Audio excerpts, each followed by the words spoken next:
And we live. Yeah, so basically today we're going to be talking about how to generate amazing arts, using a platform called Midjourney. And I'll get right straight into it. So, amazing, beautiful art like what you're seeing on the screen right now.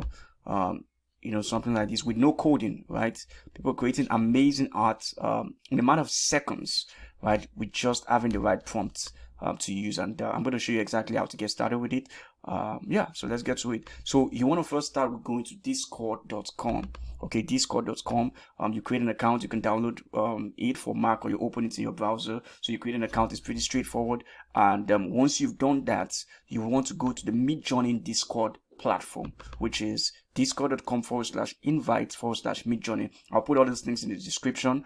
So once you go there, you accept the invite and you will join. So once you're on the Discord platform, it looks something like this. What you want to go to is the newbie 69, or any newbie you see on the newcomers room, any of the newbies.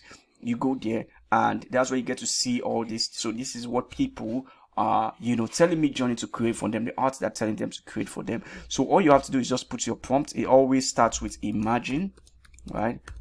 Imagine / yeah, and you get to put your stuff. So but what I do, right, is I don't really stress myself, because with Midjourney you need to be very specific with what you want. So what I do is I ask my friend ChatGPT, right? So ideally you want to use ChatGPT 4, because it gives you a better response, especially with something like Midjourney. However, if you want to use ChatGPT 3.5, I would put a description in the, what's it called?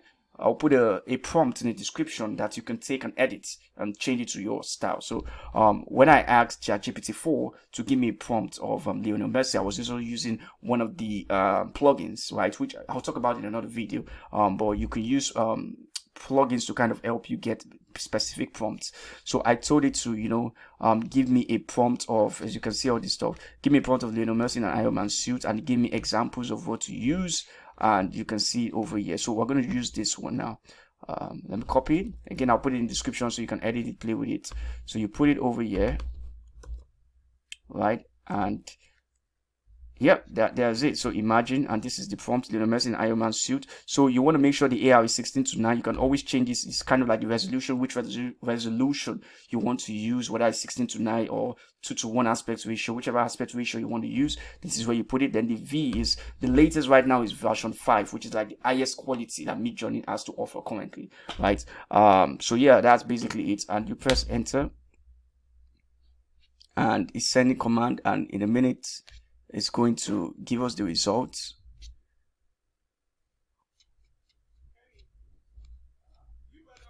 Okay, so yeah, for some reason currently the it's extremely demanding. Currently it seems that we can't provide a free trial right now, because you have to either try again tomorrow or you have to subscribe. Okay, so that's the issue with Midjourney, is the fact that a lot of people are using it. So there will be some times like this where you won't be able to use it except you have a subscription. But let us assume it's working currently.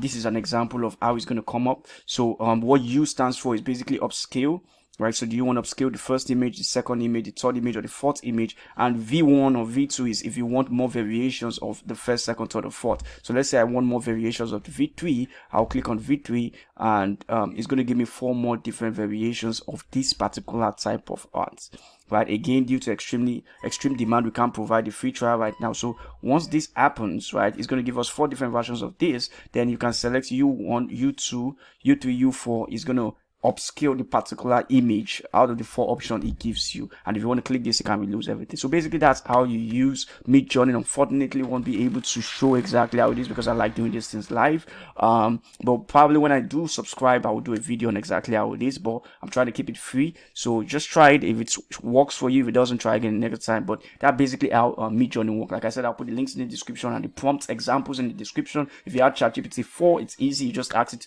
and it'll give you a good prompt. Where you have ChatGPT 3.5, you need to put in more work to get the right prompt. I hope you found this useful, and I'll see you in the next video.